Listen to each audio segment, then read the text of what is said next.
first time that we do a webinar. So for me, this is new. So really exciting, and it's really cool to see that there are many people attending outside of Copenhagen. So I think this is a cool method to get more people to come outside of Copenhagen. Yeah, so today we have on the line Richard, who is the Chief Marketing Officer, and then we have Diego, who is the Chief Technical Officer of Covalent. And today Diego is going to talk about the Convector framework, which is a tool that you can use for developing smart contracts. And as I understand, this is the second generation, so this is the best tool that you can use. So, Diego, tell us about it. Go ahead. Yeah, sure. Well, first of all, thank you for hosting the webinar, and thank you everyone for joining.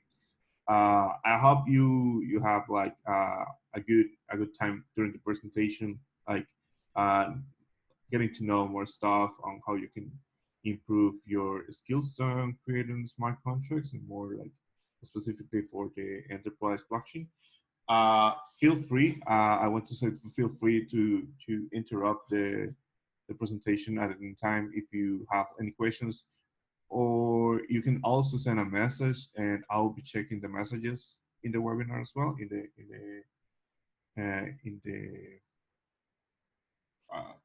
the Zoom platform. So yeah, feel free to ask any questions. There is no dumb questions. This is all hopefully new for you guys, and you will love it. But yeah, so without more, let's get started. So yeah, again, my name is Diego Barahona. I'm CTO of Covalent. Covalent is a startup based on Costa Rica. We're focusing on making blockchain in the enterprise accessible for developers and companies as well. So as such, we focus on developing tools to make it really easy to interact with blockchain. Blockchain has been around for quite a good time already, but it's still kind of complex for both companies and developers to get started. And we focus to create tools from a set of end-to-end tools, like when you start developing your contract up to when you go to deployment this contract to a network and start integrating with your existing application. That's what we focus on as a company. Talking a little bit more about Convector. Convector Suite is actually made of a set of tools, which includes the Convector framework, but we have some other tools inside the Convector Suite. The Convector framework is currently co-hosted by the Linux Foundation and ourselves. It actually resides in the Hyperledger Labs GitHub username. And we are in the process of making this project a fully official Hyperledger project. Hopefully in the near future, you will see Convector in the main page of the Hyperledger project. Convector was born thinking more like there was Composer around at the time, and not native fabric development, but we saw that it was a little bit kind of complex, and you still have to grasp some of the blockchain concepts as a developer to be able to create contracts and create applications to use it. And that was kind of a friction for developers to get started. So we created this at first as an internal tool for us to create better applications easily without having to ramp up a lot our engineers in blockchain. Just taking modern development patterns and applying them to blockchain in the way that they are already used to work with other platforms like AngularJS or Express for doing backend applications and things like that. So we had the same idea and applied it to a set of patterns, and then Convector was born like that. After some time, we started to release it open source, and it now is what it is, and has really good support from the community. There's a lot of people like contributing and asking questions and writing blogs about things. So I encourage you, if you're interested in project, you can maybe join our community after the meetup event and be part of it. I really encourage you to do that. So um, a little bit about just a little bit history about what we do as a company again is we take usually in the blockchain, in the enterprise blockchain space, you're used that you need to create a blockchain project and you do this using a blockchain as a service, a blockchain as a service platform, which in where you create a single blockchain project in a single cloud provider, and everyone is locked in. All the participants of this blockchain is locked in a single service provider. And this is not ideal because in blockchain you want decentralizations, right? So what we do, or what we aim to do, is to give freedom to our customers that they can be the owners of the infrastructure. So we decouple the infrastructure computing logic from the blockchain components, so they can all be in different cloud providers and still communicate with each other in the same blockchain network. And they can even be the cloud provider is not like tied to the blockchain itself. You can move from one cloud provider to another once that you're set. So in a nutshell, we do multi-cloud deployments and provide monitoring and security for that, as well as helping with the development and testing and all the production deployments and things like that, using Convector alongside with some other tools. Uh, uh, a typical customer comes with a project looking like this. You can imagine any blockchain project that you can think of or that you already are developing. You essentially have to identify all the business opportunities of this project, and then you have to take charge of the technical aspects of your blockchain project. And this is mostly where we help, using either Convector smart contracts and using a platform to deploy fabric networks that will host applications not only done in our development Convector, but actually any other smart contract that you can do for Hyperledger Fabric. So we basically overall help them like to architecture the solution, where to connect the pieces, and how to identify the aspects of your smart contract, what you need to do, or the best practices for what you need to do. We help them developing the solution and automate the testing. All this is with using just Convector.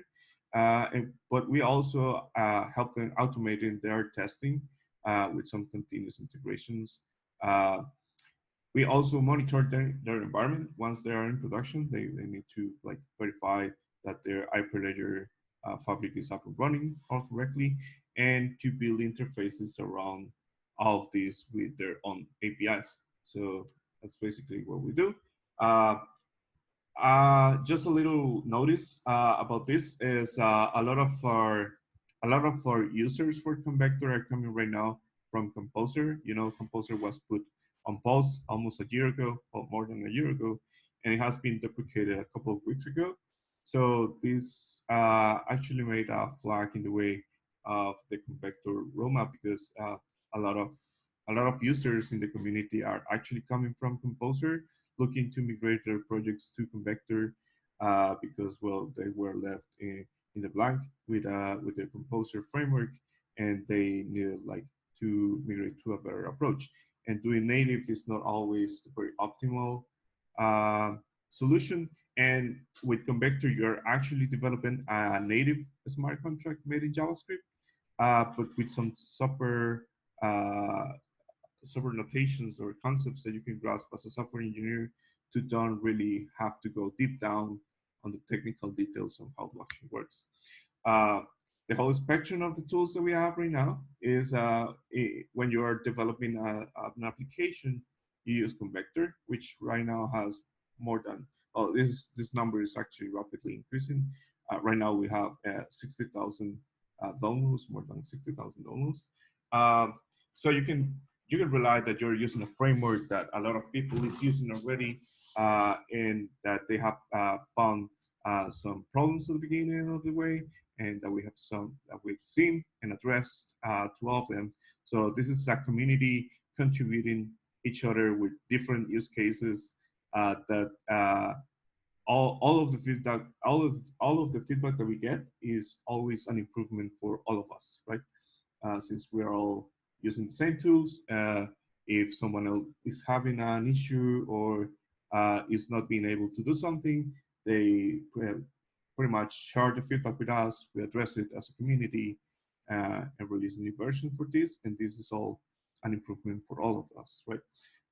Convector, besides of that, it includes some mock testing. We really focus on testing as a framework when you're developing a contract and data in blockchain is immutable. Once it was written down in the ledger, you cannot change it. You can update a new version of the data, but the old version will always be there. So you have to be pretty sure that the code that you are doing will run correctly and as you expect. So we focus a lot of unit testing, and thus we provide mock testing for you to be able to do things like test-driven development that you can just put some test runs. Let me disable this. Sorry.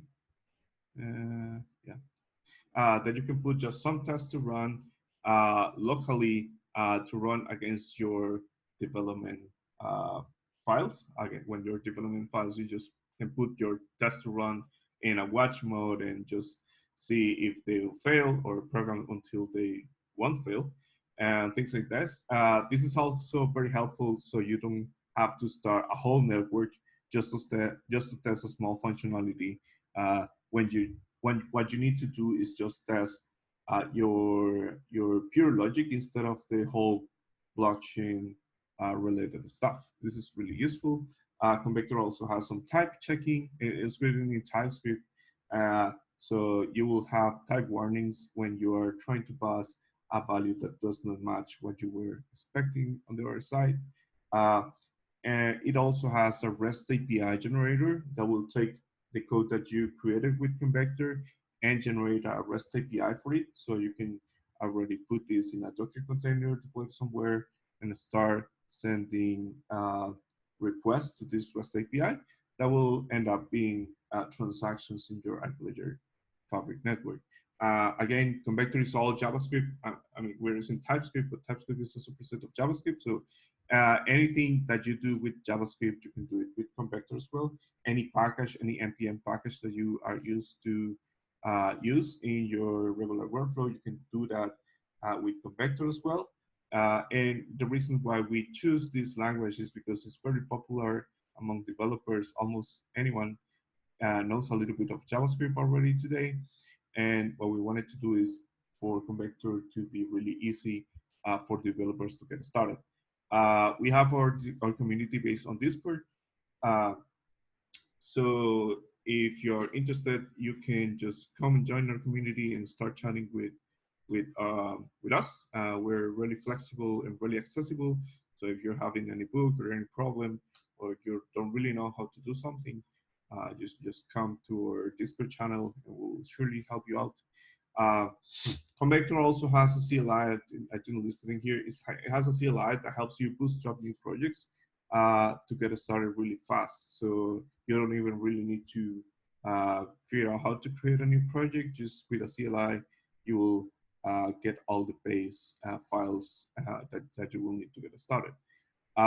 So when you're done with developing something, you gotta test this very well. Mock testing is a really essential part of the development process. But when it comes to the book, before deploying this to somewhere, you wanna be sure that your contract runs well on a real Fabric network. So we created Hurley for this. Hurley is a tool for creating local development environments. It uses Docker in your local machine. So it will start basically a full Hyperledger Fabric network. It has some configuration, so you can configure the amount of organizations, the amount of channels, the amount of users, and things like that that you can use. And it will start your network with configurations that you specified. It allows you to do live debugging of your contract. So if you have a contract written in JavaScript, like Convector, you will be able to start your chain code in live debugging. This means that you can open your development tools if you're used to work with Chrome. you will just open your Chrome developer tools and put some breakpoints in your contract, send transactions to it, and it will be post the execution of the contract, so you can debug the data that is coming in parameters, the data that is coming from the ledger, and all stuff.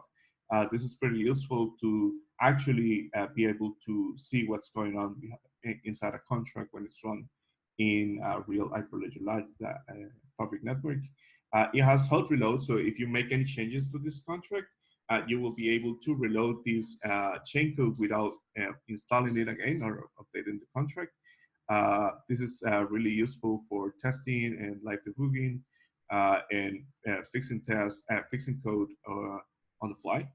And it also has support for private data. So if you are using private data on your Fabric project, you can use it in Hurley as well and be able to debug this in a really cool manner. And when it comes to deploy, when you're already developing and debugging your contract, you can use Forma. Forma is or core product as a company. You use Forma to deploy your contracts once you created your smart contract solution and you want to deploy it somewhere. You first gotta go through the process of creating an Hyperledger Fabric network, which is really not that simple as it sounds. More if you want to do this in a cloud provider, you can use blockchain as a service offering as well, but that doesn't give you so much control. It's all hosted by you, but with Forma, it's all on your control. So it will be Forma deploys Hyperledger Fabric networks in your cloud provider, so or in your local Kubernetes cluster.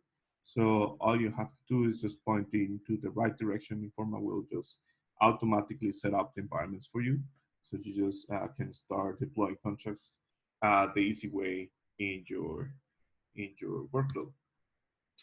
About support right now, Convector supports Hyperledger Fabric. Convector is actually not made specifically to work with Hyperledger Fabric. Convector is actually blockchain agnostic. And through adapters, you can specify which is going to be the blockchain technology that you want to use. Right now, we only have one adapter supporting Hyperledger Fabric, but there will be more in the future, in the near future, hopefully. Uh, you can pretty much reuse the same logic for different blockchain technologies. In the case of Forma, Forma does support Hyperledger Fabric and support Corda as well, and there will be more blockchain technologies in the way. And you can pretty much deploy this to any major cloud provider or in your environmental uh, Kubernetes. Uh, so yeah, a little bit about the case that I'm going to talk about with you today. With Convector, I choose instead of going through the concepts of Convector directly in a presentation, I wanted to be for you to real more clearly. So I created a project which is a coffee traceability project with Convector. So you can take a look more about the details and how we are actually using the different parts of Convector, which are pretty small. Convector is based on a controller model pattern, which is like the typical MVC pattern that we use in software engineering, but without the view. So we just use models and controllers. And models is the way that we stipulate how the data being stored in the blockchain is going to look like. And the controllers is just the logic to store that data. Let's see, there is no people chatting, right? No, there is no people. Okay. Um, all right, so let's take a look. Oh, sorry, let me explain the example. So in this example, we have like three stages. We'll have coffee producers. So Bob, Alex, and Josh are going to be coffee producers. They will have a piece of land where they grow up coffee grains, and they are located in different parts of the world. Uh, we will registering information about where their land is located and the quality of the coffee that they export. We will be also registering batches of coffee. So each of these participants or producers are going to create a batch of coffee grains. which is going to be of different sizes each, and they will be selling these batches of coffee to a single roast coffee producer, which is going to buy all these three packages, and it is combined a small portion of each package into a single coffee production. So this is usually how it works. You don't really take the whole batch of one coffee grain. You just take a small portion of it to vary the quality of the end product or the flavor and things like that. And once this is ready, it's going to end up producing the final product, which is a coffee cup or bag. Uh, which will be able to track all the information about where this coffee is coming from. So it will tell you, okay, this coffee cup that you're drinking is 30% of from Bob's production, and Bob's production is located in Costa Rica or in Colombia or whatever country it is, with a quality of I don't know, triple A quality, and the field where this was produced was, I don't know, 100 meters above the sea level and things like that. So we will keep track of all this information when you get the end product, you will know all the information and the history of this product. Right. So actually, the project is located. If you go to RESTful, which you'll find yeah, let me see. I can remember the URL right now. You can go in here and look for coffee traceability. Yeah, there you go. Convector sample coffee traceability is now a full open source project, so you can come here, fork parts of it, and use whatever you need to your project. We also have some other projects, some interesting projects in this repository right here. RESTful, you will find this name a lot.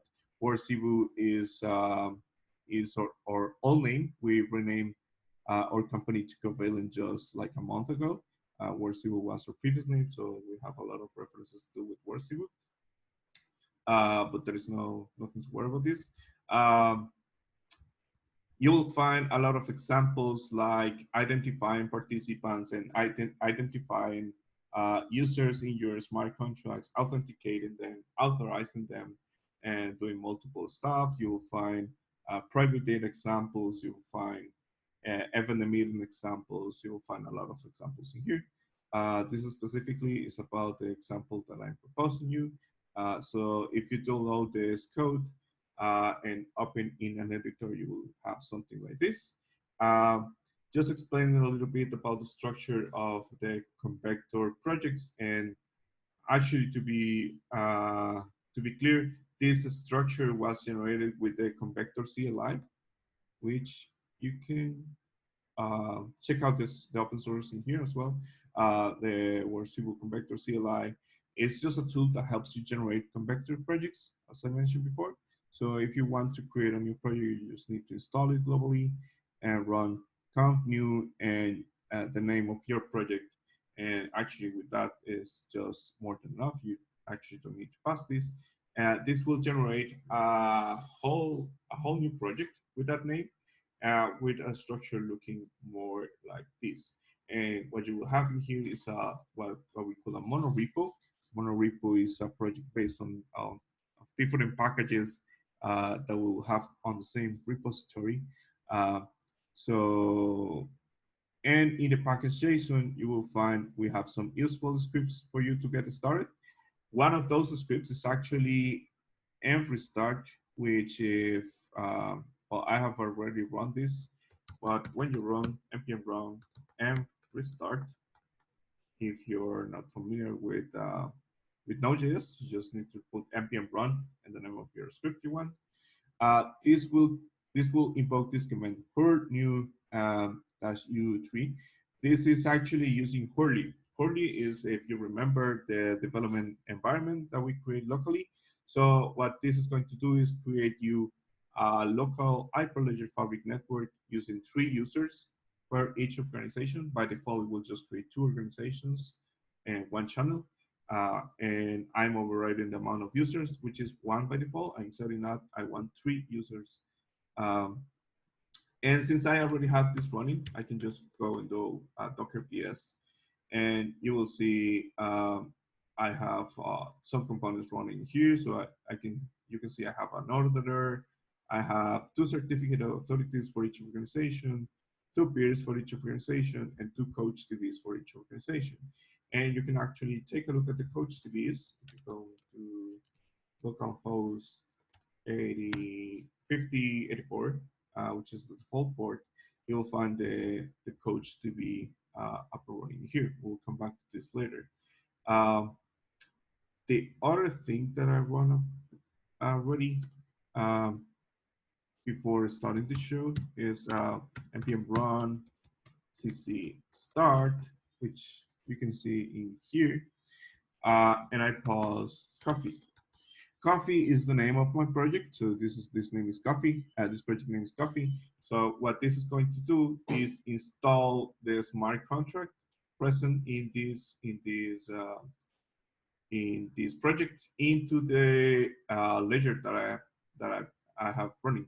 Actually, you can just see that in the coach TV I'll have an entry as ch1. ch1 is the name of my channel, and Coffee is the name of my project. So everything installed or everything stored in this smart contract is going to be located in here. So those are the 2 commands that you have to run to get started. You will find all of the information in the README if you want to get started with this project. But yeah, without more, let's take a look a little bit about the code. So to explain a little bit about Convector again, it is based on controller and model parents. So let's take a look first at the model. Convector has some classes. It has this package where you will most commonly grab some of the dependencies, for example, Convector model, to create new models. So essentially what you want to do is create a class and extend the Convector model and just pass the same class name as an argument here. And a Convector model is just a set of properties that you want to define on how your data is going to look like when you store it in the ledger. So what I'm doing here is I'm defining a type. There are 2 properties in a Convector model that are required, an ID and a type. The ID is not being described in here because it is assigned when you want to store a new model. But the type, it is fixed because you want to identify this model with a fixed type, which is going to be, in this case, com.covalentx.participant. You pretty much can use whatever notation you want for this. We prefer the dot notation for the domain notation for this instance. And you can pretty much define any other properties that you need to store your data in the ledger. In this case, since this is a participant, I want to register the name of my participant and the identity. The identity is going to be a string which will identify this user with using the certificate that they have to participate in this Hyperledger network. So Fabric will send me a certificate of who is calling the transaction, who is invoking the transactions of the chain code, and I will use that certificate to verify if it's the same person that I registered before using this participant model. So pretty much I have just these 3 properties for the participant model, and you will find these decorators in here. Those are called decorators in ECMAScript 7. Is one of the latest versions of JavaScript. So those decorators also come from the Convector library itself. And what they do is to validate and protect your model from weird behaviors. So for example, I'm describing in here that I want all my participant models to be sure that they contain a name property. So when I want to do that, I put a decorator required, and the Convector framework will make sure that whenever someone sends a participant model to the smart contracts, and it is about to be saved to the ledger, it has to contain a name on it. Otherwise, it will reject and send an error to the chain code, preventing this transaction from passing. And this is pretty useful because you don't really want to have been checking all the data that you are receiving in your smart contracts. This is something you do when you develop pure native in Fabric. You have to constantly, you will be passed an array of strings with all the parameters that you will have. So you have to start parsing those parameters to objects and then confirm those objects contain all the properties that you need. So Convector take care of this for you just by using this validate and required and some other decorators that we have. So you can just rely on these decorators to validate the data that you will have. This is a utility method, but I will come back to this later. This is pretty much for the model. For the controller itself, you will find, hey, time is flying. You will find that we have the participant controller extending the convector controller. Uh, this is pretty much you will be defining functions, and you will decorate those functions with this invocable decorator. This will tell Convector framework, hey, I want to expose this function publicly in my smart contract, so anyone can invoke this function uh, through the Fabric API. I can have some other functions in here without the invocable decorator. Those functions are going to be private for the smart contract itself. They are not going to be exposed to be invocable from the outside. So this is a really good granular control about the methods that you want to expose. Other than that, you will have some methods on it with some parameters. The parameters always also has a decorator on it, which is going to take a validation about the data that you were expecting. In this case, I'm expecting a participant as the first parameter in the register, and a participant is the model that we were reviewing before. So what Convector is going to do is when someone invokes the register function with a parameter, it will first, even before reaching this body of this function, verify that we were passed a participant effectively, matching all the parameters that we need for a participant to be true, and casting and converting the string to the appropriate JavaScript object for you. So when the execution comes to up to this line, you can be sure that this is a participant having all the information that it requires. So you can just focus on your business logic in here. Like in this case, I want this the participant to not be registered before this transaction. So this transaction is about registering a participant. I don't want it to be registered before this to happen. So I'm just getting a participant get one, which is one of the models method, to get one participant with this ID. And if this returns something to me, it means that we already have this information in the ledger. So I can safely send an error, and with this I'm rejecting the transaction that is being invoked in the blockchain. So if otherwise, if it didn't throw an error in here, I'm just setting the identity property of my participant, which if you remember is this one. I'm just setting the identity to this sender. This sender inside Convector controller is a reference to the certificate of whoever is sending the transaction. So what is happening here is that when someone invokes the register function, passing me a participant, I'm going to store this participant using the certificate of whoever invoked this function on first place.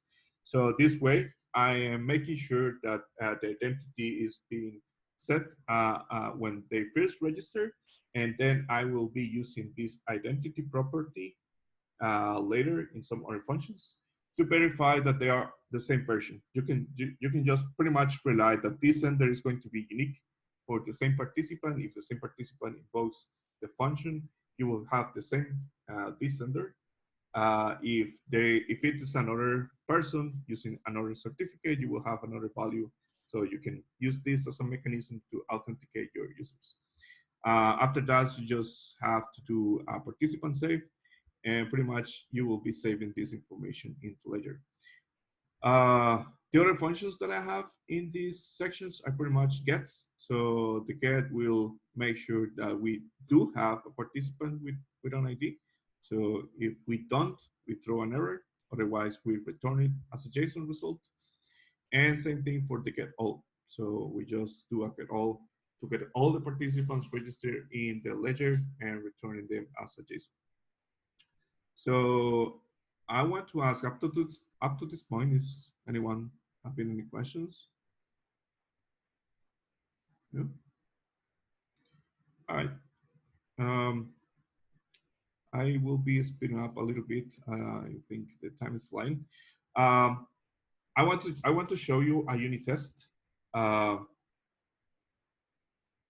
see.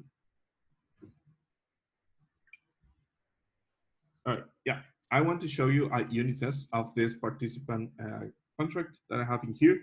Um, So pretty much what we do is create an adapter. This is an adapter, and the way, again, that Convector interacts with a ledger or with a blockchain is through an adapter. So in this way, I am creating a mock controller adapter, which is going to emulate blockchain for me on runtime on this process that I'm running with Node.js. And the way that I tell Convector how to use this adapter is because I create a client factory using a controller and an adapter. So what it's going to do is pretty much mix up the functions that I have in the controller and send those functions when I invoke them to the corresponding adapter that I'm passing here as a parameter. So I will get back an instance of the controller. This is on runtime, right? This is no longer in the chain code. I will initialize the adapter, telling it that it's going to use a participant controller located in this path, etc. Um, and then I will have a simple it clause in here, which is going to create an user. So the adapter has ability to create mock users on the fly. This is going to create me a username test. So it will create a private key and a public key for this user just on runtime. This is going to be a mock user. I'm going to create a new instance of the participant model. You can, if you remember, the model was this one. So I will just create the instance of the participant, passing an ID, which is going to be unique, and a name for this participant. I will then call the participant controller and use this utility method to pass the information about who is going to invoke this function. So since I created a unit test, a mock user in here, I'm just telling it to use this test user and to invoke the register function, which, if you remember, accepted a participant as its only parameter. So I'm passing the participant here. When these functions, it's using an await, and this is going to wait for the asynchronous operations to be complete. Once it passes this line, you can rely that the information was already stored in the ledger, and you can use it for some other transactions at your will. So I'm just in this line, making sure I get the information back from the store the mock adapter is giving to me to verify that it successfully stored the information in the ledger. So this is pretty much doing that. So this is the workflow on how you work from the controllers and how you invoke the controllers from a unit test, or this can be the same code that you use on a server, or it can be even the same code that you use in your front-end application to invoke a controller from Convector. You will pretty much will use the controller and models in your full stack. You will use them in your chain code. You will use it in your servers. You will use it in your front-end application if you want. So the controllers and models are reusable all over the stack. So you don't have to create some proxy methods or things crazy like that. I will be speeding up the explanation of the coffee models. because we're almost run out of time. Let me see. All right. For the coffee models, since you're already a little bit familiar with Convector, what we are going to store in here is about the information about the batches of coffee. So we just have a type in here, the location where this was produced, the height above the sea level, the quality of this coffee, the weight of this batch, the price, etc., etc. You will have a set of producers. Producers is going to be an array of strings, and the strings are going to be IDs of participants of the ones that I just explained in here. So we first register a participant, and then we register a coffee batch, and we specified that the producers of this batch is going to be the ID of the participant that we registered before. So we can, with this, making some associations and make some validations that when someone wants to do any operations with this batch of coffee, only the producers, or actually more accurately, only the owner of this current batch is going to be the participant in here. And since we store the certificate of the participant here, we can match on any transactions that only the actual owner of this batch can do operation with to, for example, sell this batch or do any mutations of the data and things like that. And you can actually see how we do that in here. Let's see, for example, I have a function named say grain batch, which you're going to see. Let me see, yeah, in here. In this function, I'm going to get pass two arguments: the batch ID of the batch that I want to sell, and two is going to be a string, which is going to be the ID of another participant that I want to sell a batch of coffee. So in this case, I will be extracting the batch by the batch ID, making sure that it exists. Otherwise, I will throw an error in here if the batch ID does not exist. And the next thing I will do is do this method invocation. So participant get from fingerprint, and I'm going to pass this sender. So remember, this sender is the certificate of the user. And if I go to this method, get from fingerprint, on the participant model, which is this utility method I told you we were going to review later, this is going to make a query. So on Fabric, you can query the CoachDB from inside the smart contracts. So this is what I'm going to do here. I'm going to create a query, and I'm going to pass a selector. And in this query, I'm specifying I need to match, or for you to return me any documents that the type matches the type of this participant, which is going to be this, and the identity to be the fingerprint that was passed to me as a parameter, so this sender. So what this essentially is going to do is, if we go to the CoachDB here, I already have some participants in place. Let me just find one of them. Yeah, this one. So this is the record that Convector will store in the ledger. As you can see, it has the ID, has the identity, it has the name, and it has the type. The identity is the certificate of whoever sent the transaction. So in this method invocation that I had in here, yeah, what I'm going to do is, okay, return to me the participant that has this certificate. So I will get the participant back in here in the center. If I make a conversion, if the batch owner, the batch owner is going to be an ID, is different from this sender participant or their ID. If they are different, means that they are not the same person trying to invoke this sell grains batch.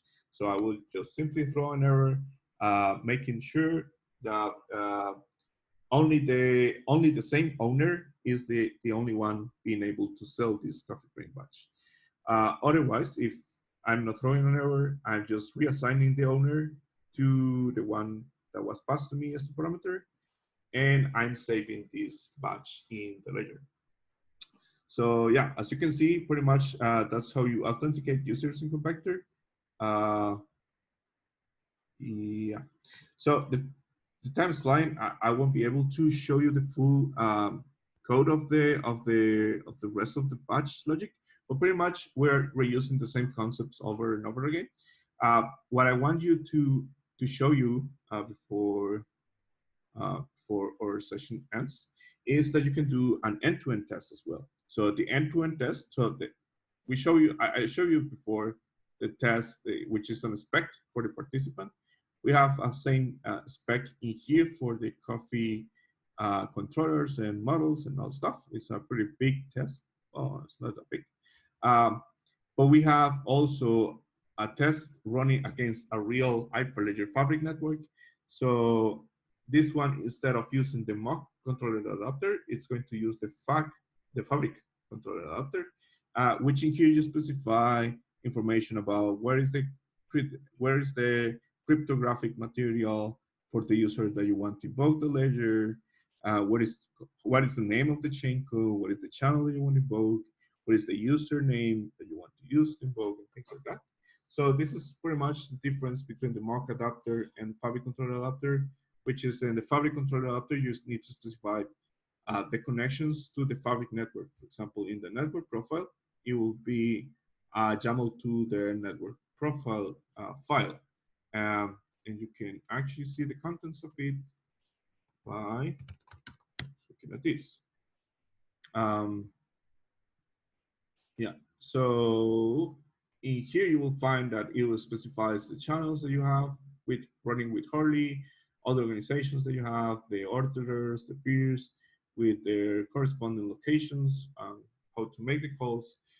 So if you run npm run test E2E, sorry, E2E, which is going to run the end-to-end test, it will run this set of tests that I'm doing here, which is registering the participants, registering the coffee batch, selling the batch to the owner, and creating a roast batch, which is this roast batch in here, to produce at the end a report of all my traceability. You can check out the coding here. It's pretty much self-explanatory. You will find a report looking like this. Let's see it running a little bit.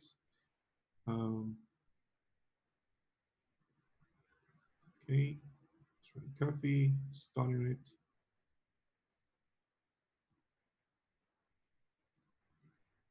Okay, it's creating the grain batch.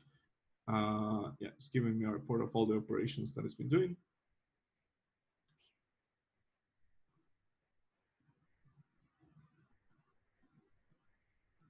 All right. At the end of it, it will give me a report of this, so that the batch, and it will give me a batch ID, which this batch is going to be a production of roasted coffee. Is composed of 33% from this grain batch, and it will give me the idea of that batch, the location of it, the height about the sea level, and which producers participate in this production of this coffee. So at the end, I will have a full report of all the components or all the participants that contributed to the coffee I'm going to drink and things like that.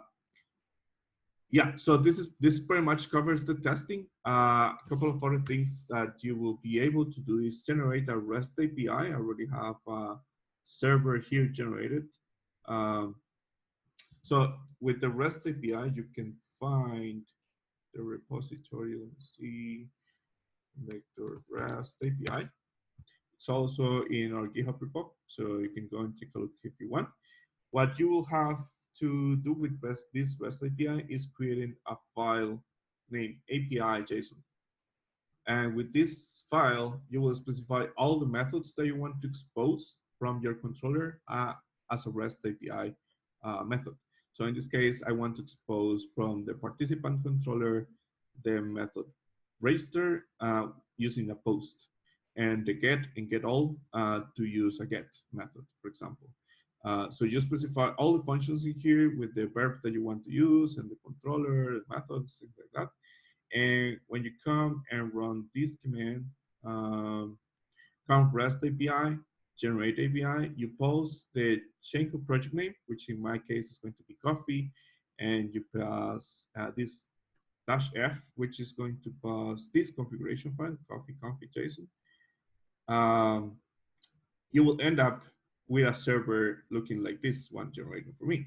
So if you come and take a look at the routes TS, for example, you will have all the routes matching to your smart contract and npm run, sorry, x learner run start scope server.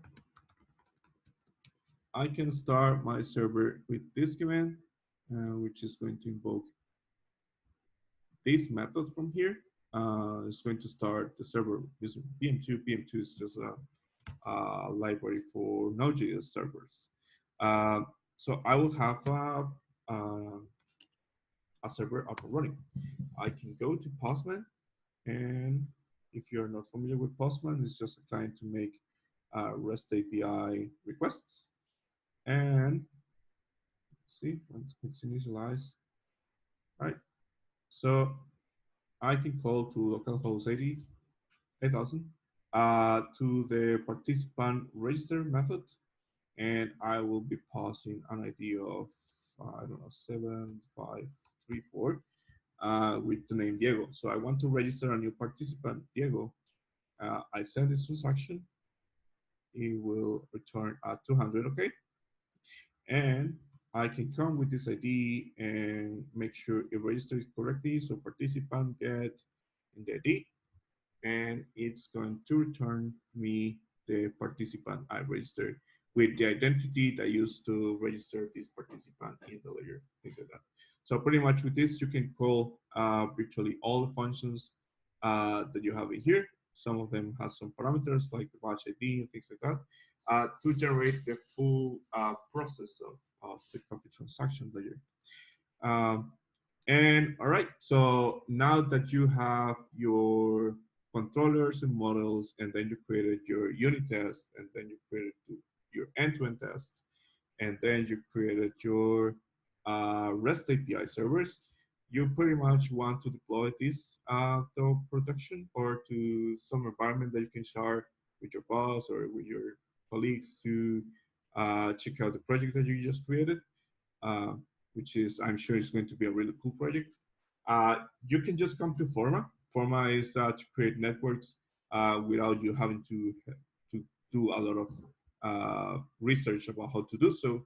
And when you want to just create a new network, you say, hey, I want to create a testing network. You can either decide to create it in our servers or provide your own server so we can deploy it to your own remote server. Uh, and you can pick up from here the participants, the organizations that you want to be part of this network. So all the other ones that you want to invite to this organization, you will be pick them up from here. And then you create a network. This will actually, since this is a production tool, it will send a request to this other organization that I have with another user in Forma. Asking that I want to create a new network with them. So once all the invitees approve the invitation, we will be able to set up a new network. I have already one here in process. So here you will be able to see that I have all the components that I have for my Hyperledger network. I can go to the Coach TV in here as well. For example, I will have to copy the user and this is blocking me. All right. I can go in here and check out the Coach TV on the cloud instance as well. So you can see the documents in here. I think I don't have too much. Yeah, I just have a few documents in here. You can also pretty much come to see some logs of what's going on your cloud instance. See,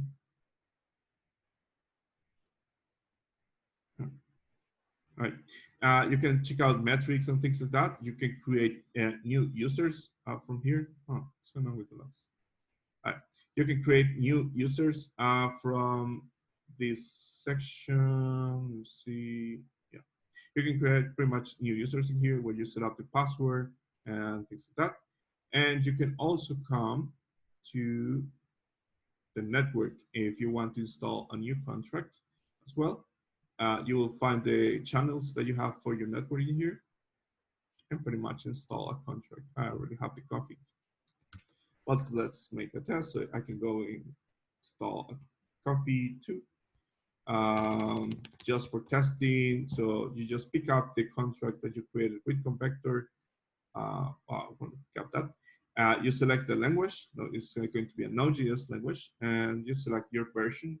You can even set up some private data if you're using private data in your project, and this will give you a full Hyperledger network running, which you can also come in here to the tests and configure your coffee controller adapter to point to this cloud network and run your test against that network.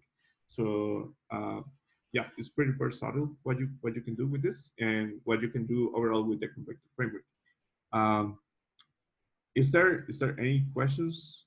I don't know if there's. Let me see. Chat. Diego, Yeah. hi, this is Jon. Hey, yo. I have a question. Can I ask it here? Yeah, sure. Good. Yeah. First of all, thank you so much for this presentation. It was really cool. I can see that you have built a really cool tool there, and I will definitely have a look, play around with it. Um, is your phone there? Yeah, sorry. Yeah. Yeah. So my question is, for example, people who would like to now move from Composer and move on to the Convector framework, what kind of support do you give them? Do you have some videos, or do you have some I don't know, documents that help them to go through the whole learning curve?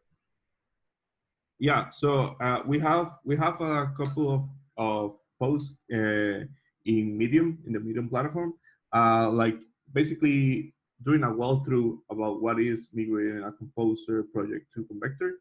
So Composer has a couple of similarities, like they have this BNI file where you define all your models and things like that.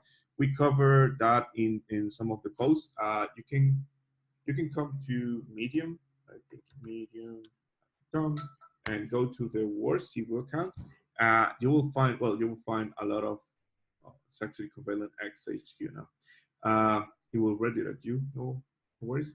So you will find a lot of posting here, but some of them are dedicated to migrating Composer projects. Let me find Composer. Yeah, this is now. All right, let me just find the one. Composer. I think I can find it. Composer. Yeah, migrating from Composer, from Hyperledger Composer to Convector. So in this post, I wrote it using the Marble example. I cover some of the similarities and the things that you will have to do to migrate some of your PNA files into models in Convector and how they will look like once in Convector. So yeah, this is kind of support. Also, if you come to our Discord chat community and you have any specific problem or any specific question about how to do certain things, we can surely help you out doing it. We have a lot of people in the same process, so yeah. Great. Thank you for answering the question. No worries.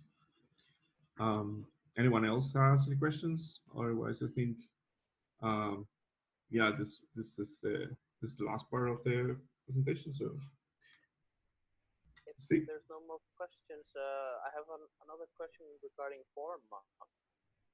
Yeah. Forma, it is a paid service, no? Yeah, it's a paid service. Yeah, it is mostly for testing once you go to your proof of concepts to test it out, or when you're running to production as well. we're putting some plans to offer for Bear developers. We are in the process on evaluating the coding how it work for Bear developers that want to try the platform as well. But yeah, right now it's a paid platform. Yeah. Okay, so for example, if some members in the Hyperledger community here in Copenhagen, if they would like to try out the platform and also try out Forma, you could give them special offers for them. Yeah, sure. We can surely chat it out.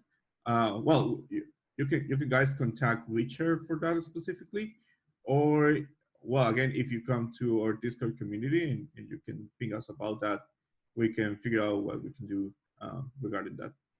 Yeah. Super, great.